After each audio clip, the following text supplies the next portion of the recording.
Greetings, Gilliam the Rogue here, back once again with an update build video for the Elder Scrolls Online. Today we're going to be talking about the Nightblade tank, dubbed the Bloodletter. There's going to be two iterations of this build. Both are in the written description in the written guide in the description below. There will be one focused on trial tanking, and then there will be one focused on the original Bloodletter, which is designed for 4-man and self-sufficiency. I really like this build. I decided to make it in order to be able to tank, DPS, and heal all at once. So it's very fast-paced. There's a lot that you can do with it. It's very fun. One of the most fun tank builds out here in ESO, in my opinion. But it will be, again, faster paced. It does not revolve around perma-blocking and stuff like that. In the Bloodletter iteration, it's going to be about casting spells a lot, movement, stuff like that. So it's a lot of fun if you like playing the DPS role, but you want to suffice as or play as a healer or a tank, then the Bloodletter build will be for you. Otherwise, you can refer to the trial tanking one in the written guide. I will be talking about stuff in between in terms of how you want to deck your character out for both of them. So we'll always start out with talking about race. So hands down, Argonian, the best tank race in the game. We have really good passives. No one is surprised about this. You get a metric fuck ton of magicka health and stamina whenever you drink a potion. This is crazy with the new infused potion cost reduction. You have about 21 seconds of cooldowns for your potions instead of 45, so you're getting a crazy amount of resources. You're getting max magicka, you're getting a lot of max health, you're getting free mitigation from poison and disease, and then you're getting 5% bonus healing done and received. So you get 10% healing when you heal yourself, 5% healing when you are healed by someone else, and 5% healing done to other allies. So it's crazy strong. Other races that you can pick, Nord has a lot of mitigation, however it's pretty weak in terms of comparatively to Argonian. Imperial is really strong. They're going to have really nice health and stamina pools.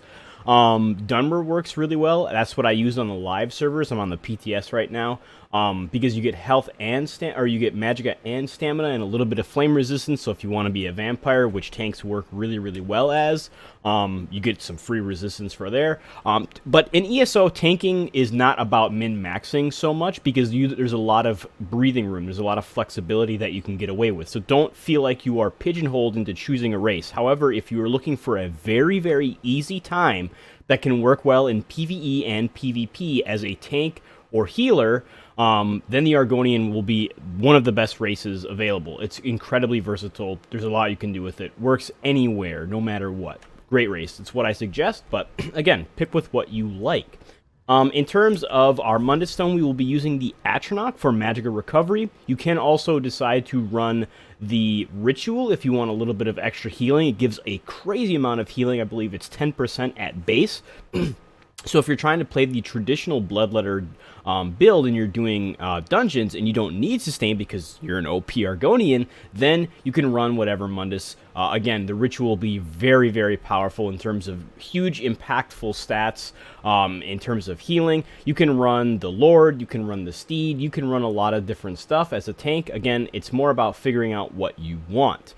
In terms of foods, generally I'll be using primary stat, which is called Tri-Stat food. It increases your health, magicka, and stamina. It's a very nice food. Gives you a lot of health and magicka, and then stamina as well. So this is very nice for just getting a very hearty resource pool. This is generally what tanks will focus on, is having high resource pools. You can also run other things like Witch Mother's Brew or the Citric Clockwork Fillet if you want some magicka recovery, if you're going to be playing more offensively, which I generally do in 4-man content when I'm pugging, is I want to have a higher magicka pool and a higher magicka recovery pool because I'm playing more like a DPS, and I'll take a little bit of loss of stamina. Because again, we don't really need to worry about our stamina pool anymore because Argonian plus infused cost reduction is crazy strong, plus the new Meditate skill. In terms of our stats and these attribute points, this is not an ideal attribute point loadout. It's always about hitting benchmarks. So you want a minimum of 30k health for dungeons and a minimum of about 35k for trials. So if you're doing 4-man veteran dungeons, have at least 30k, and if you're doing trials, do at least have at least 35k. Then you can have how much ever magic or stamina you want. Most tanks will default to having more stamina so that when they activate an orb or a shard synergy, they'll get more stamina back. However, again, since I'm an Argonian, I don't even need to rely on those, so that's just like a little pick-me-up if I ever need it, or to apply a set like Alkosh. I don't need to focus on that because Argonian OP, Meditate OP, so I don't worry about that. But again, many tanks will have higher stamina than Magicka. Again, since I play more like a damage dealer and I'm focused on doing some damage as well and healing, I have a higher Magicka pool because our stats scale more beneficially with Magicka. Again, so use these attribute points to hit those benchmarks. I suggest a minimum of 20k stam in Magicka, and then 30k health, 35k if you are in a trial. These are very easy to hit. You don't have to have all gold gear. You don't have to have a billion CP. You just need to have food, maybe some enchants, and then these attribute points to hit them. So again, and then in a raid environment, that's going to be even easier when you have things like aggressive Warhorn and stuff like that, which you can provide yourself. So now we're going to be moving into potions. Generally, we'll be almost always be using Essence of Health. They give a massive amount of health, Magicka, and stamina. Don't forget to add on that 4620 or whatever from the Argonian passive if you're an Argonian. With a, it says 47, or this is 21-second cooldown because I have the infused cost reduction with my jewelry. It's normally about 45 seconds. So it's more than half of the cooldown reduction. Very, very strong. You're getting a crazy amount of resources. You can use other potions if you don't want to spend a lot of money. I generally suggest having at least Magicka or stamina on them. Most people will prefer to use stamina because that's usually your most precious resource in terms of as soon as you let go of block or you don't have stam to be able to block and stuff like that, that's when you start taking extra damage because mitigation from block in this game is crazy OP. So having a hardy stam pool is very helpful. So at least have stamina on your potions. You can play with what you like. There's tons of stuff. Summerset added in Lingering Health and Minor Vitality and Minor Protection Potion. They're very, very strong. They're very easy to get now, but they can be pricey. So I generally stick with Essence of Health. Really easy to make. It's Bug Loss, Mountain Flower, and Columbine. Really, really easy. So now let's segue into abilities. So again, abilities will change depending on if you are tanking dungeons or trials. So this will be a general suggestion, and then we'll talk about some flexibility. Again, you can refer to the written guide if you want a more in-depth approach at those things. So always Pierce Armor on our Sword and Board Bard. We're running Sword and Board and Destro Staff. I'll talk about that in a bit. But Pierce Armor, you need it. It's a taunt. It lasts 15 seconds, and it also applies Major Fracture and Breach to the target for 12 seconds. So you want to cast it every 12. That way you ensure to have that really huge amount of damage reduction or damage increase against those targets. It reduces their physical and spell resistance by 50 to 80. That's over 10% DPS in a PvE environment. Incredibly powerful, very cheap. You can cast this more than once. If you are in a raid environment or in a group that has more than 2 people using taunt, do not taunt the target more than 3 times in 15 seconds, or it will become immune. If you're solo, you don't need to worry about this. Next, we have Funnel Health. We're going to be using this because it's a nice damage ability that also heals us and one nearby ally.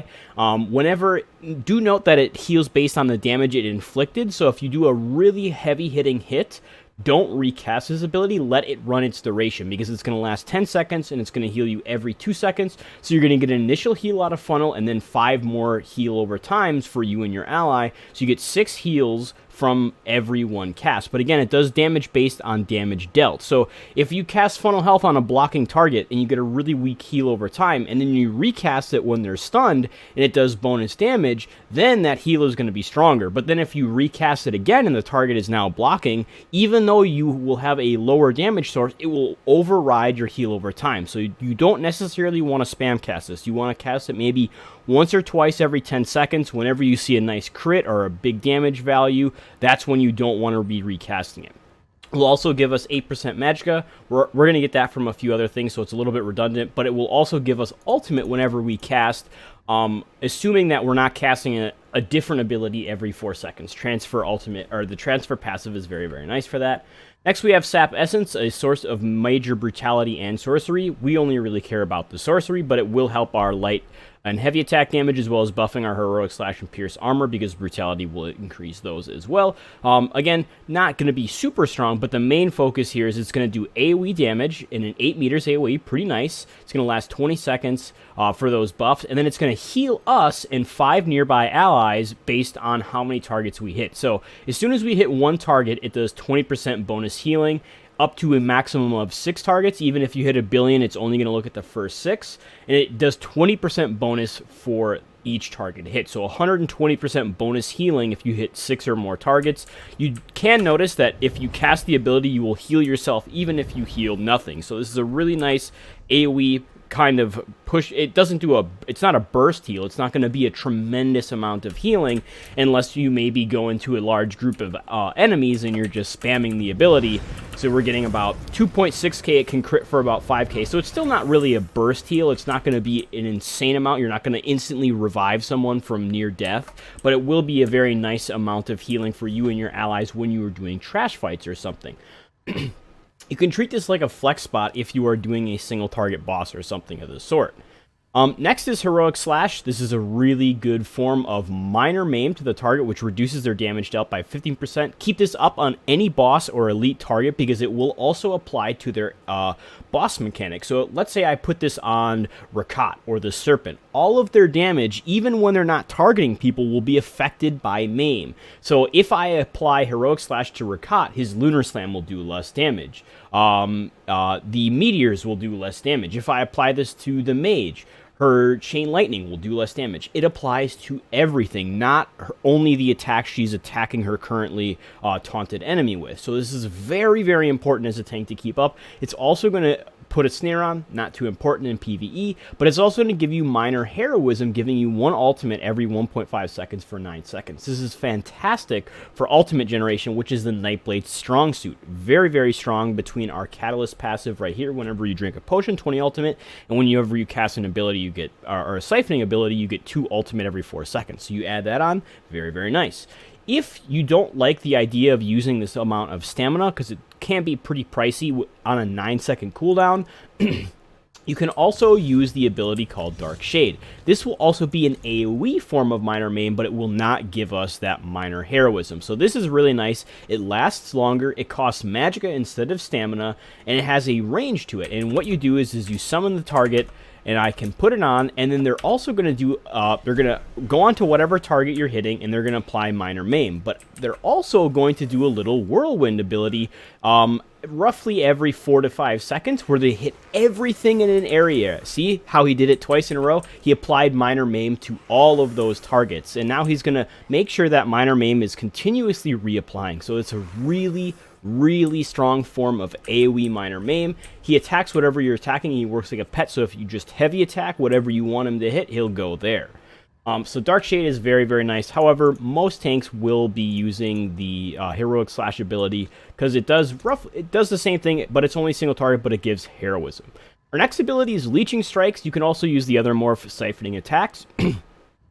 For 20 seconds, your light and heavy attacks will heal you for a certain amount of health, and then also restore either stamina or magicka based on your morph. Leeching Strikes is stam, siphoning is magicka, and then after the duration of its 20 seconds, or if you recast it early, it will give an additional boost to your stamina or magicka. So if I let Leeching Strikes run 20 seconds, I'm going to get 4,270 stamina back when the effect ends. If I'm using siphoning, it's going to give me magicka back. Now, it will scale based on its duration. So if I cast this at 10 seconds, I'm only going to get half of that listed value. So you can recast it early to get a little bit of stamina or magicka back, whichever morph you're doing. But it is also nice for light attacks. This is why you'll usually see me trying to weave in between my abilities, do that light attack before I do everything. That ensures that I'm getting a little bit of extra stamina back every time I'm light attacking. You can notice my stamina bar, even though I'm blocking, you have to let go for just a split second to light attack, but I'm getting resources back for doing it. So it's a really nice way to get health back as well, because it will heal for quite a bit and all that stuff. So really, really solid ability. Cast it every 10 to 20 seconds. Next, we have an ultimate. I generally use this as a passive slot. So Soul Harvest, whenever you get a killing blow, you have you get 10 ultimate from it. So even as a tank, you'll be getting killing blows occasionally, especially with this build. Sap Essence, Wall of Elements, all that sorts of stuff. we can do a lot of damage with this. So Soul Harvest will help us increase our ultimate generation, which will also allow us to cast more abilities on our back bar. The other thing that you can do is if you want a little bit of free mitigation, you can also use Temporal Guard, which will give you minor protection while ever you're on that bar. So this is also nice if you're just looking for a little bit of passive damage reduction, because the Nightblade doesn't have ease of access to minor protection, at least in a reliable format. We have access to it in our kit, but it's on a really weak ability. So Soul Harvest, there as it is. We also get the 10% critical hit damage with this, so if our funnel crits, it'll heal more because it's based on its damage. Our sap essence and all that stuff will do bonus damage. It no longer applies to healing though, so it's going to be a little bit lackluster in that regard. But whenever you crit, you're also going to give you and your allies minor savagery, which is very nice if you don't have a stamina Nightblade in the group. So really nice for passive slots. Otherwise you can again put whatever you want there. Then on our back bar, you're going to have either a lightning staff or a restoration staff. Restoration staff is good if you're trying to carry your teammates but not do a lot of damage. You're going to be able to heal and tank at the same time. This one allows you to tank and still be able to put out a very considerable amount of healing, but also do damage, which is a lightning staff route. So why a lightning staff instead of an ice staff? Mainly because better heavy attacks, you get splash damage from it, you have a chance to apply concussion, and then you're using Blockade of Storms, which also will help keep up off balance up times, which allows you and your allies to heavy attack the target for double resources and 70% additional damage on your heavy attack. It will no longer be consumed when you do that. Very, very strong. Blockade of Storms is fantastic. The Ice Staff, all that's going to do is give you a little bit of block mitigation when you're on this bar. Since we're not really on this bar to block, we don't really need to worry about that. If you do take the Ice Staff, I highly suggest not taking the Tri-Focus passive, because if you do, it's going to cost Magicka instead of stamina. So since I don't like Ice Staff tanking, I take this anyways because it gives our shock heavy attack damage a little bit of AoE splash damage. But I again prefer lightning staves. If you're doing trial tanking, you can use an Ice Staff, but do not take the Tri-Focus passive or you will run out of resources. So on this bar, we're going to be using Blockade of Storms. That's the only Destro Staff ability we need to have no matter what. So regardless of your playstyle, if you're using a Destro Staff as a tank on your back bar, make sure you have Blockade of Elements. It can be Frost or Storms. Storms has way more damage in group utility. Frost doesn't have really any group utility because it's going to apply a chance to apply minor maim, which you're already doing as a tank with Dark Shades or Heroic Slash, so it doesn't have anything. Meanwhile, Blockade of Storms has a chance to apply Concuss and Off Balance, which will help your group DPS go up tremendously. So very, very nice ability. Make sure it's on your bar. Next is Refreshing Path. It's an AoE heal over time for you and 5 nearby allies, or up to 6 targets if you move out of it. While you stand in it, you also gain Major Expedition. Your allies do not. It will also do damage to enemies inside and heal allies inside. So you just cast it. It's going to last 12 seconds. It says 11.5, but it actually lasts 12. It's very, very nice for a little bit of steady healing and damage. Notice it's just hitting me for about 1,000 every second or so. It goes over, and that's unbuffed. So if I apply my sorcery first and stuff like that, it'll be able to heal me for even more. So we cast that, and we can just sit on this bar and get a bunch of free passive healing. It's very, very strong. It's also going to give us our Major Ward and Resolve passive, which lasts 13.5 seconds from Shadow Barrier, meaning just as long as you cast it every 14 seconds or so, you're going to get your 8% damage mitigation from the extra resistances from Major Ward and Resolve. So very, very nice for that. Next is Inner Rage. This is our range taunt. You always want to have this. You have a melee taunt on your front bar and a range taunt on your back bar. This comes from the Undaunted skill line. It has a chance to provoke one of the strongest synergies in the game that is meant for ranged users. As long as they are further away than, I think it's 18 or 15 meters, they'll be able to activate the Radiate synergy. If it procs, it has a 38% chance. I kind of don't understand why there's RNG in it, but whatever. And then it deals initial damage and then damage over time, and it explodes. So, or it applies a damage over time and then it explodes finally, and it works in a AoE radius. So it's very, very strong for trials or dungeons or whatever. Synergy is fantastic. If you already have Major Fracture and Breach applied, use Inner Rage instead. It'll help your DPS go up because that Radiate synergy is really strong. Next is Mirage. We have this again for assassination passives and as well to gain major evasion and minor warden resolve, which gives us 2% damage mitigation and a 15% chance to dodge incoming attacks. So this is very, very nice. It lasts 26 seconds, has a very long lasting duration, makes you look edgy as shit, and it gives you a really strong buff. So this is fantastic. If you want crazy high ultimate generation, you can also pair this with Tava's Favor. It's an item set. It's a crafted set. Very, very strong.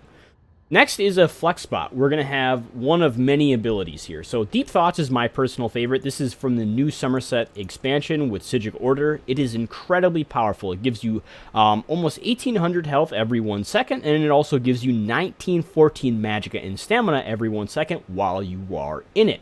Furthermore, it's also going to give you major protection while you are inside of it. So the only way that this ends is if you block, dodge, whatever, cancel the ability, or you are interrupted or stunned while this happens. So the really nice thing is that you're going to get a tremendous amount of healing and resource return and major protection. So you can taunt all the enemies and then just sit inside of it, and you're going to get a really nice amount. It can crit. Does very nice healing. I've been able to just activate this ability after taunting everything, apply my buffs and stuff like that, and get all of my resources back from this ability. It is phenomenal. The other morph heals you more, but since we don't really need that because we already have a lot of healing, I always take this morph for the extra resource return.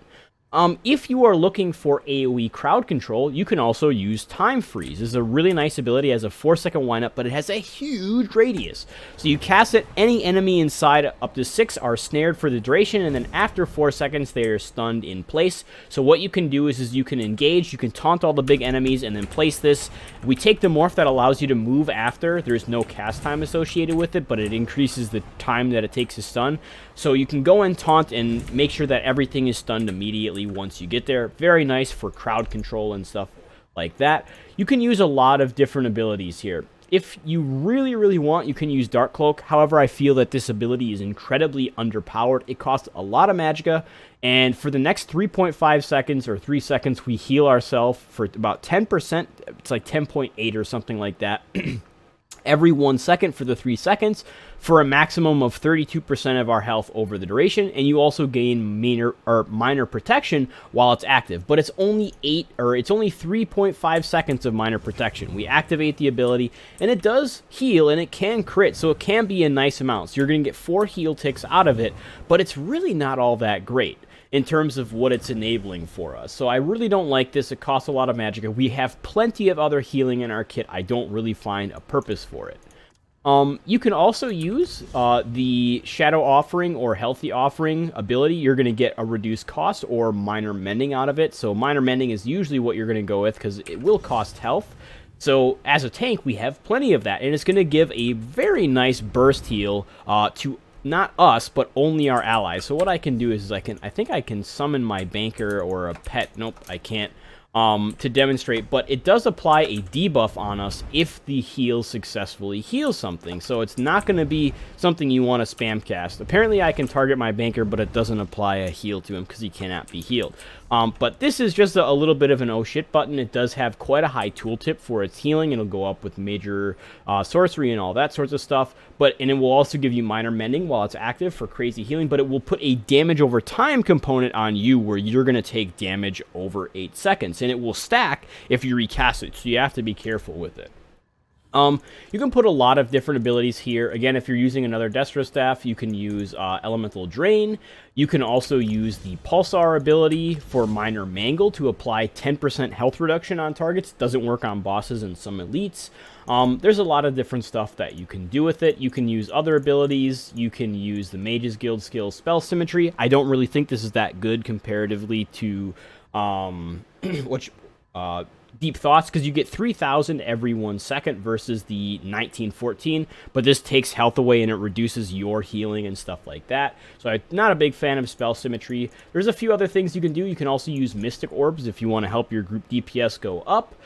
It's going to give them that really nice combustion synergy, which gives them almost 4,000 magicka or stamina back. It's also going to do crazy high damage for whoever activates the synergy. We take this over Healing Orbs because since our stats aren't crazy high, Healing Orbs aren't going to heal heal for that much. So this is more of a, I cast maybe 2 or 3 of these every 20 seconds for my allies to do some nice damage. You can also use Sanguine Altar. It has a very awkward, clunky cast time, but it's going to give a very nice buff or debuff to all the enemies. Any enemy standing inside is afflicted with minor lifesteal, which means every 1 second your allies can heal for X amount of health. It will scale with your healing done and their healing received. It can crit. It's a very nice little heal over time, essentially. It doesn't cost a lot with this morph, and they can also activate another synergy, which gives them almost 50% of their health when they activate it, when they're under, I believe, 80% health or so. The other morph doesn't have as long of a duration, but it has a higher magicka cost. It's like 4.3k magicka, but its synergy returns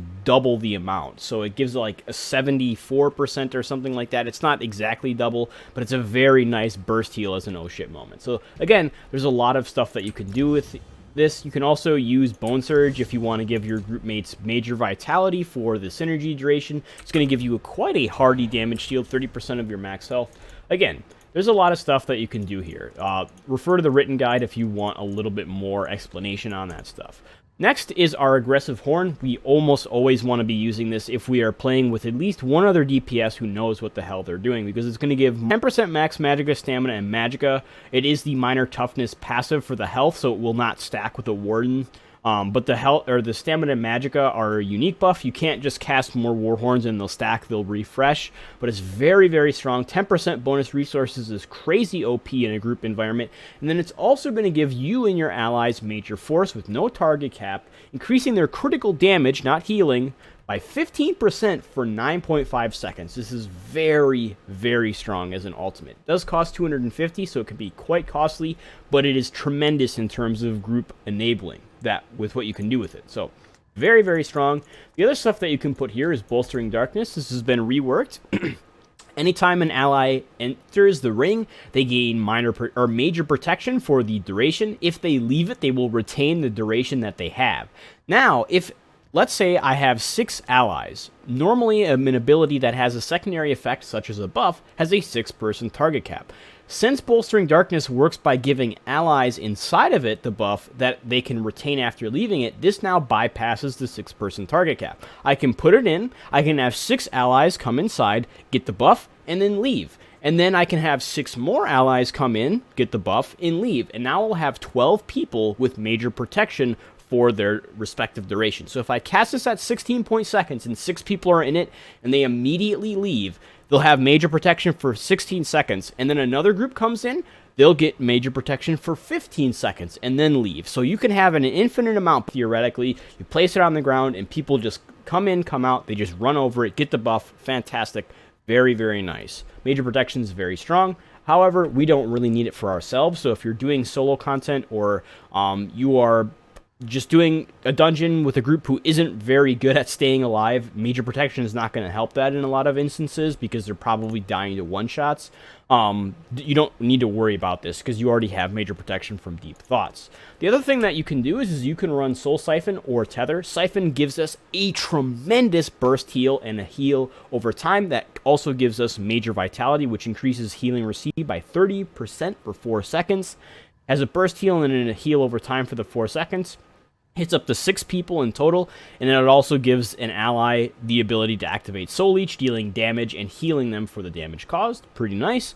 And then Soul Tether deals damage to enemies and heals you for every enemy hit. Still gives the synergy. So Soul Tether is a little bit better for selfish performance. However, Soul Siphon is better for group performance. Burst heal for your group, very nice. Otherwise, AoE CC that stuns, damages enemies, and heals you.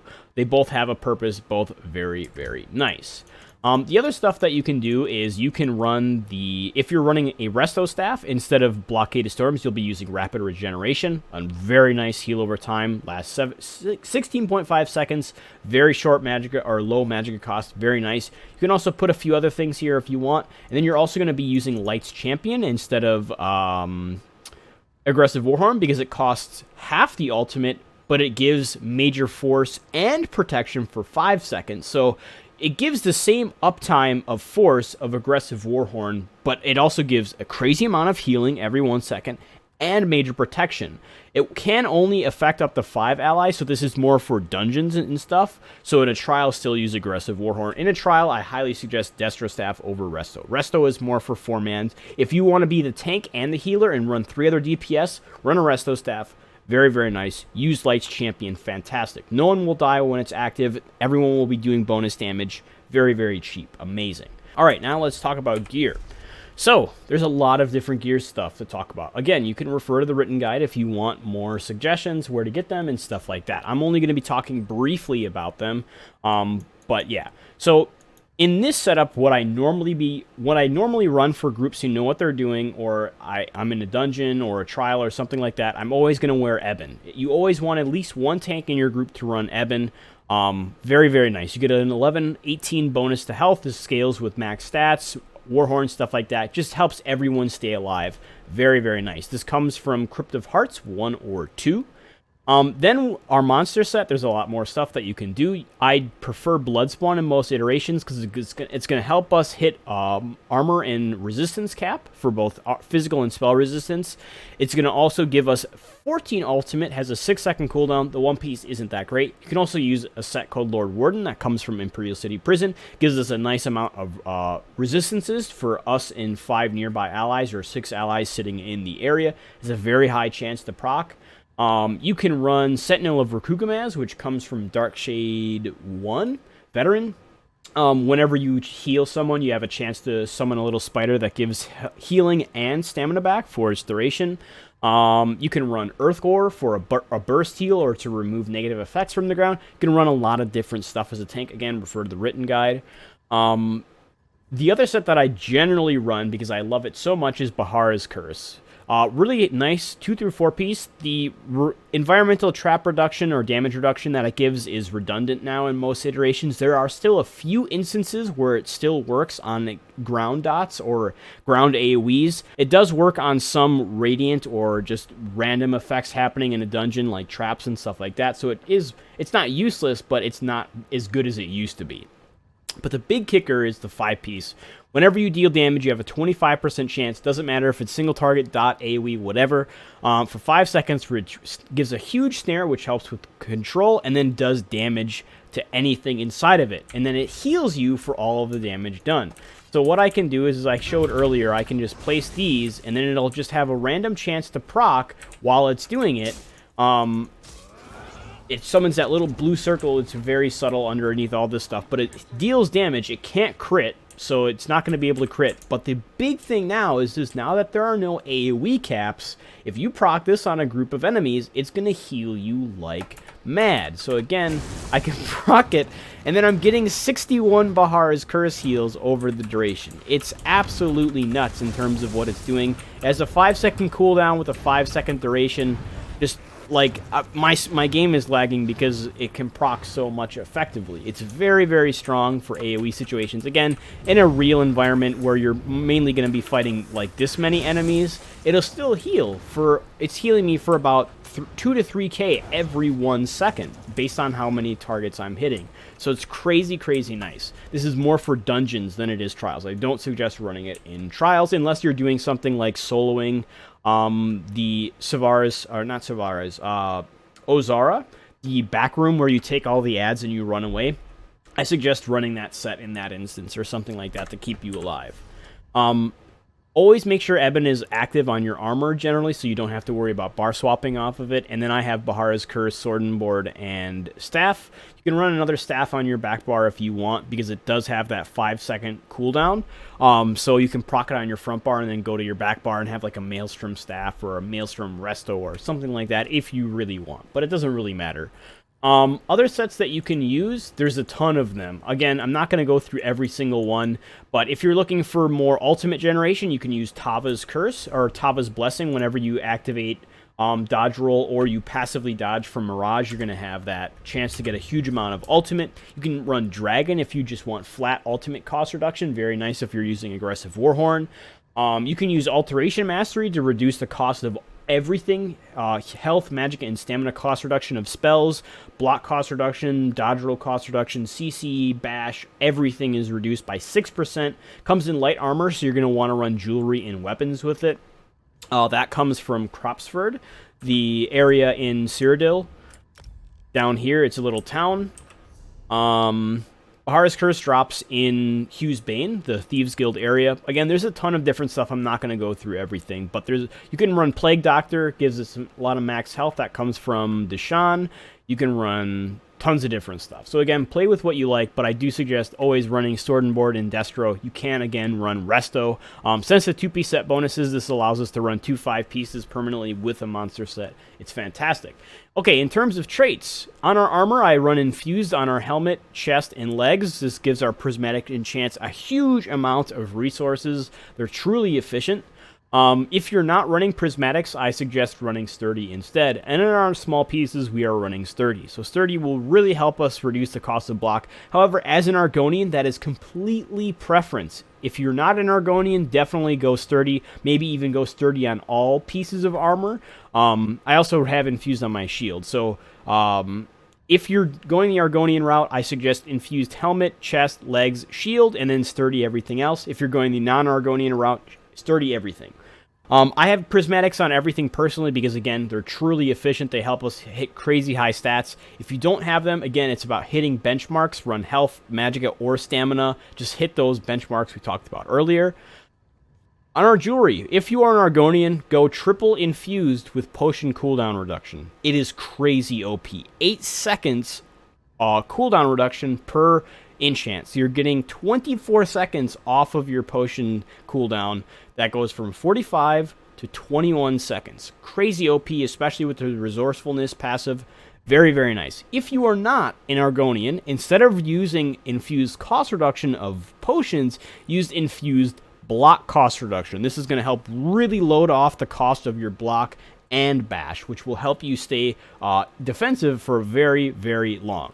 If you're doing fine on resources and you don't need either of them, I suggest running the Triune trait instead, which gives you 50% health, magic, and stamina that you would normally get. So it's the same thing as a Prismatic enchant, but on your jewelry instead. So that's really nice. You can get crazy resource values there. You can also run the Harmony trait if you are the Alkosh tank applying debuffs. That's another set that you can run. Comes from Maw of Lorkhaj. Very, very good for group environments. Helps apply a unique armor and physical and spell resistance debuff that helps your DPS go way, way up.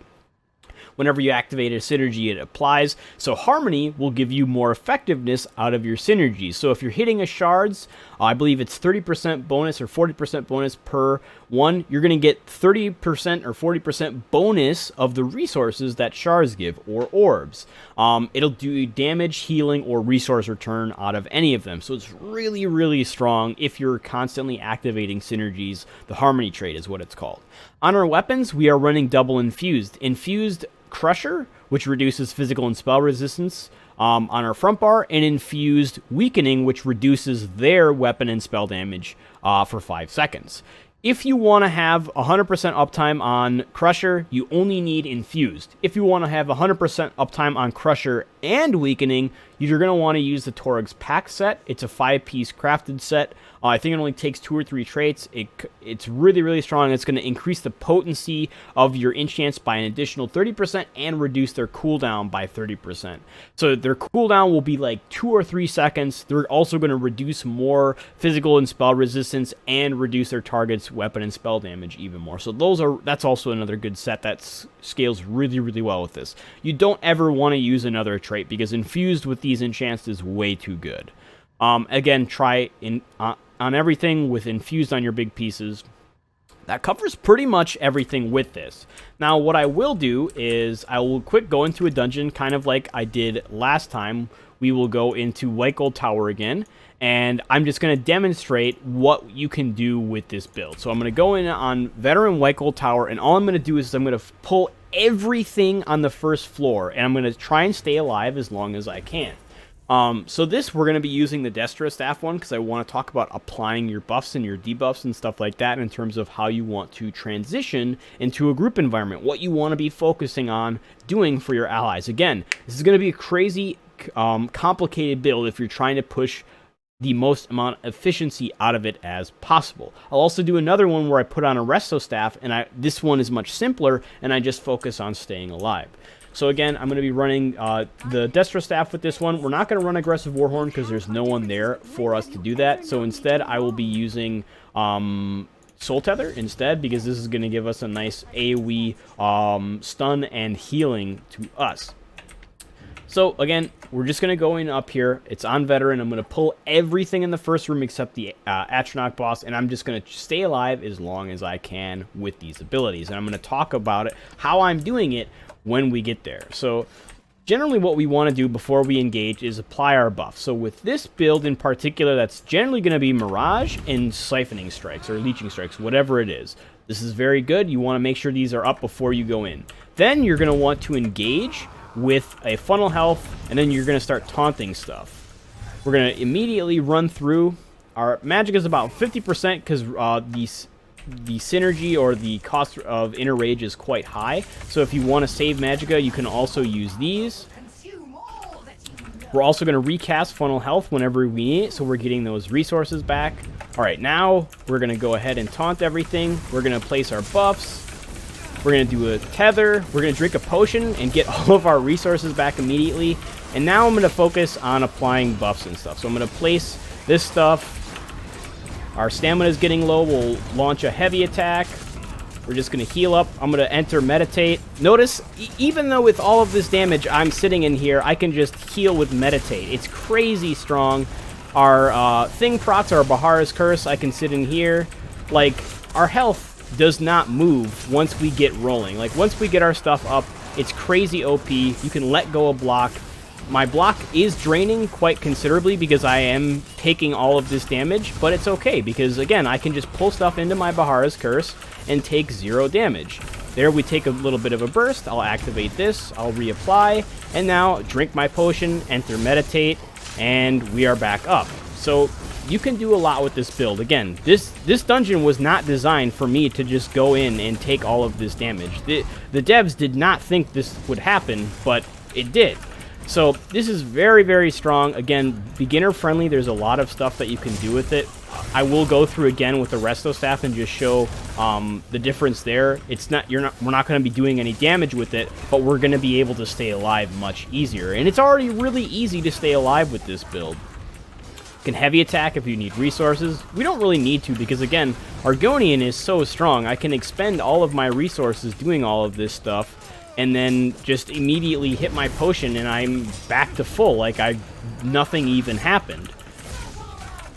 So again, really, really strong with what you can do with this build. Try and keep enemies inside your Bahara's Curse if you ever need that healing in case you get stunned or something like that. You still have that those resources. Make sure you try and keep up your funnel and stuff like that. Activate Meditate if you need the healing, no big deal. Come out.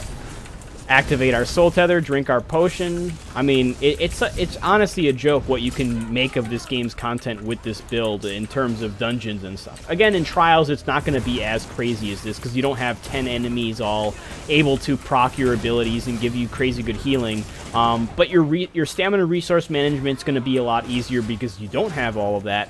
But the damage spikes are going to be a little bit higher, which is why you're generally going to be holding block a little bit more. You're not going to be focused on keeping up refreshing path permanently and stuff like that. It's going to be more of taking it slow, going through what do I need? Do I need my major buffs?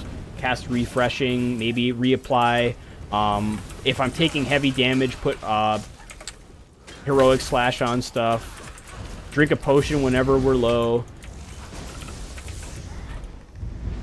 Block the heavies. So even on our staff, where we don't have the mitigation passive from Sword and Board, because I'm not using a Frost Staff, we can still block quite a bit on this bar. It doesn't matter because we have so much healing in this kit that we can just immediately apply all this stuff and then maybe enter this if we need to. We can even just block from this bar for a little bit. We're not taking a lot of damage. It's really easy with what we can do. Your ultimate generation is crazy high, especially if you're using that potion cooldown, because you get 20 potion or ultimate whenever you drink a potion.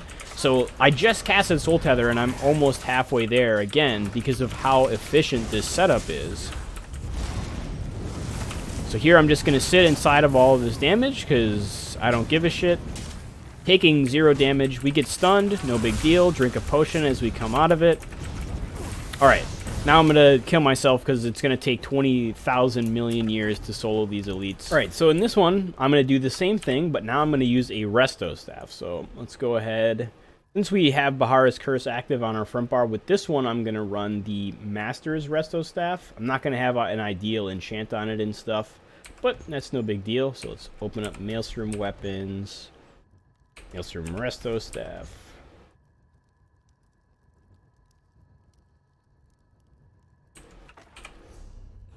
Alright, and now with this, what I'm going to do, instead of running Soul Tether and Wall of Elements, I'm going to use Light's Champion and Rapid Regen. So this one is going to be focused on staying alive, just even more healing output, but we're not going to have any damage or stuff like that. So with this, again, we're going to buff up before we go in. We're going to add in the regeneration passive with that one, because it is technically a buff in terms of how it operates. Notice how my health bar isn't even really moving with this. So let's activate the Light's Champion. Let's drink our potion. Let's get our buffs running up. Now we're just going to sit in here.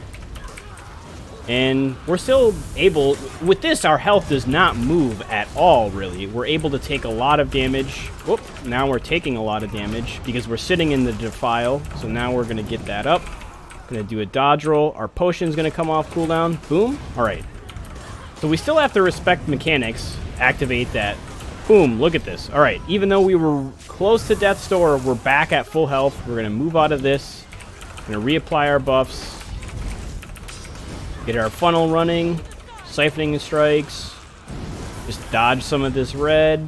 But look at this. Our health and stamina resources and stuff like that just don't move once we get running. So reapply our stuff here, reactivate Light's Champion, because we don't care. Let's move out of some of these ground dots, because they look pretty painful. Maybe rip off a heavy if we even need to. Pull enemies into our Bahara's Curse whenever we can. I was going to say let's activate Meditate to get resources back, but then I drank a potion and it was K. Activate Light's Champion again. CC break that. Now we'll activate Meditate really quick. Reactivate our buffs. Drink a potion.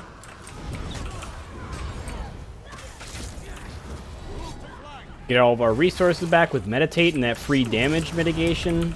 It's very much like the Destro Staff one. This is much safer. It's meant for beginner-friendly stuff. And then you can act as the tank and the healer both at the same time.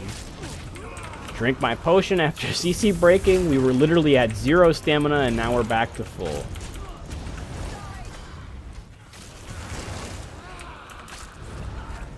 Again, you can use heavy attacks whenever you really need stam, but generally that's not going to be something you need to worry about because you're not going to be tanking 50 enemies at once unless you want to. Which, even that, you can do with a single heavy attack or just drinking potions. And if you have a healer giving you shards or orbs, you're going to be able to do even more.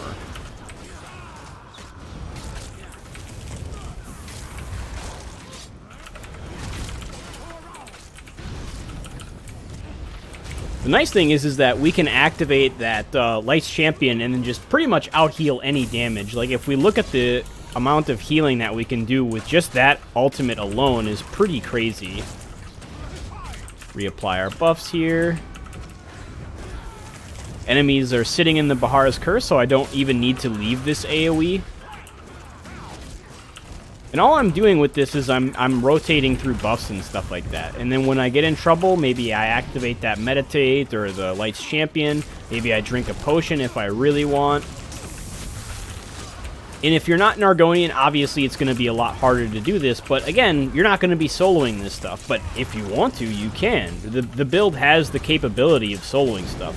It might take a long time, like I would normally be done with this if I was on a damage tune, but I also probably would have died a few times trying to do that as well if I made a mistake. You can make mistakes with this build. You can learn the game very, very well by playing this build solo and kind of just figuring out, okay, what am I dying to? How do I improve? And stuff like that, and then going from there.